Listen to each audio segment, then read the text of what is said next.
But how will all of these overnight cues impact our own markets? We have our research team joining in with the trade setup, the stocks that are likely to be in the news, and of course the setup on the FNO side of things. Now, as is the case ahead of a very major event, the markets continue to remain in a very narrow range, as has been the case with the Nifty as well over that last week, barring that one move on Thursday. It's been pretty range bound. Even yesterday, it traded in a 90-point range. 25,300 on the downside, 25,450 on the upside is what the range has been since Friday and continuing into Tuesday as well. Now, it's been pretty directionless, right, ahead of this important Fed event to later tonight. And of course, most of the Asian markets were also shut, so no cues coming in from there as well. And as you can see in the price action as well over the last 3 days, barely any move on the Nifty, absolutely around the flat line, stuck in that narrow range. But the index that needs to be kept an eye out on is the Nifty Bank, and that's because it tested 52,400 on the upside. It managed to close above the flat line but could not sustain near those levels, and that is the index also to watch out for, because today is the weekly expiry. We'll get to that in just a bit. But the broader markets faced some underperformance yesterday, with the mid caps and the small cap indices seeing some bit of selling pressure, not too much, but still in the red is where the broader markets ended. Of course, the big event tonight is the FOMC decision. It's also the Nifty Bank weekly expiry today, so it'll be the index to watch out for through the session. But stock-specific action may continue, as was the case yesterday as well. There were plenty of stocks that were moving 7, 8, 10% on news flow. That may continue today as well. And multiple fundraising announcements are lined up in today's session as well. So we'll keep an eye out on all of these. But the Fed, the probability of a 50 basis point cut, the street remains divided. Now, according to the CME Fed Watch tool, the probability of a 50 bips cut was 63% yesterday, which is lower than 67 on Monday, but higher than 47% as it was last Friday. So the street remains split right down the middle when it comes to how much will the Fed cut by. And basis that, the GIFT Nifty as of now is suggesting a subdued start for our own market, slightly higher from when we began the show, but still start around the flat line is what is anticipated for our own markets today as well. Now over to Winnie, who would list out the stocks you need to watch out for in today's trading session. Winnie, good morning. What's on your list? Good morning, and I'm going to start with SKF India because its parent company has initiated a process for separation of its automotive business, and this is mainly with the aim and intention to actually list this automotive business separately on the Nasdaq Stockholm. This is going to be by mid-2026, so keeping an eye out on that. Torrent Power 2 is going to be in focus. We have a letter of intent that's coming for the company from the Maharashtra State Discom. This is to procure 1,500 megawatt of energy storage capacity from pumped hydro storage projects. Moving on, Vakrangi, that's also going to be in focus.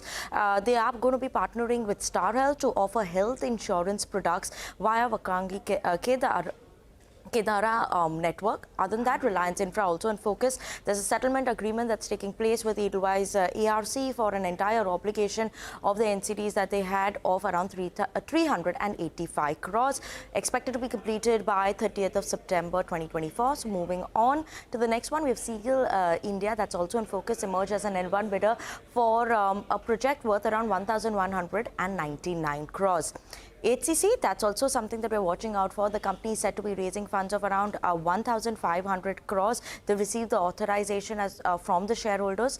So keep an eye out on that one. And lastly, we have REC that's in focus. They've signed an MOU with RE developers. This is a non-binding MOU worth around 1.12 lakh crores to be implemented over a period of 5 years.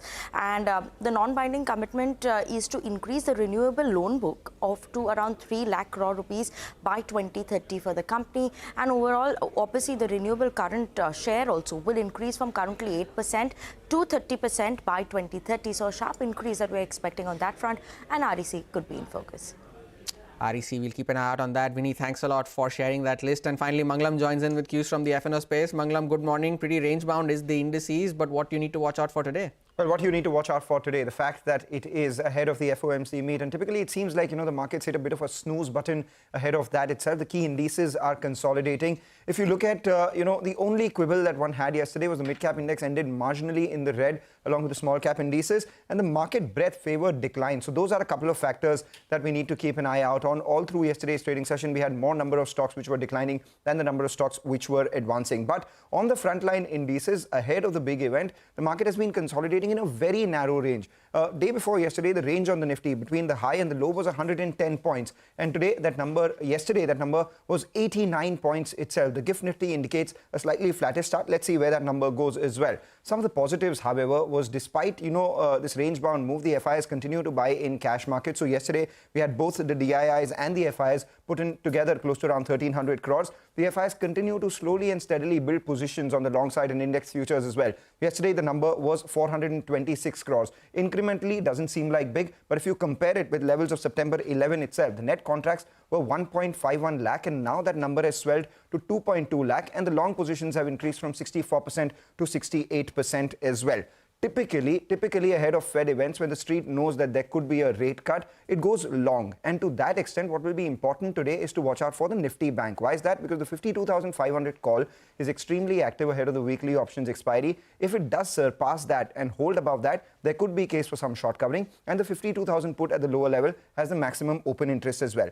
Even for the Nifty, the range on the lower end is coming higher. So supports have moved higher. 25,400 put writing has been pretty active. So around 25,300 to 25,350 is where the first leg of support comes in. But on the way up, ahead of expiry tomorrow, we've seen a lot of punt buying at 26,000 call for a premium of 2 odd rupees, or 25,800 call for a premium of 5 rupees itself. Remember last Thursday, these 1-2 rupee calls saw a big surge in the last hour, largely because of short covering. So ahead of an event, maybe some punt buying taking place out there. A lot of individual stocks in focus. We did see long positions being added in IGL, MGL, as well as Hero MotoCorp. But two stocks which have entered F&O ban. Biocon is one of them, down 4% yesterday. PNB is the other one.